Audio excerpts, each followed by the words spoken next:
I was always just known as Israeli rather than Jewish or Zionist, and so people would justify it, saying I was like brainwashed, I'd gone through trauma, whatever. It's fine. She can be a Zionist. We get it. Sorry. And so when in 8th grade, there was a huge wave of anti-Semitism that came with more posts from the IDF talking about Holocaust remembrance and stuff that honestly has nothing to do with Israel. And a lot of people from my school went on it, called me names, called Israel names, etc., etc. Sorry, and that was when I first heard the term Zionist. I did not know how to respond to that. And the best I could think was that the next assignment we had in English class was a slam poetry, and I decided to write 10 pages and then realized I had to memorize it all and perform it in front of hundreds of students. And then was congratulated.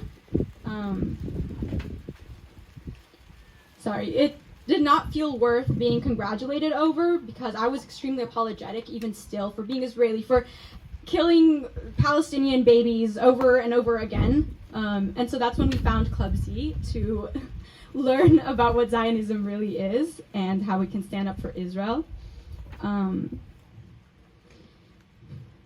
To learn how powerful it is to be deeply unapologetic, as I have learned from Club Z, is one of the things I will forever take with me. Truly, if there is one thing we have to learn as Jews and as Zionists, it is to remain unapologetic for who we are as people, who we are as Jews, who we are as Zionists, who we are wherever we are. Amen. Amen. Constantly, we are taught that we must be at a constant state of apologizing for all that Israel has done or all that we have caused, ?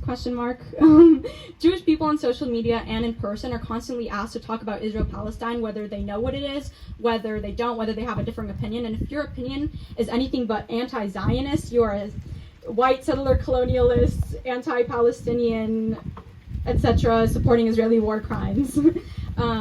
So to say that we must stay remaining unapologetic is not to say that we cannot sympathize, listen to, ache for, and even and especially love the other side, but we must not apologize for our mere existence as Zionists and Jews. We must not let this new definition of Zionism redefine ours and redefine our right for to prosper.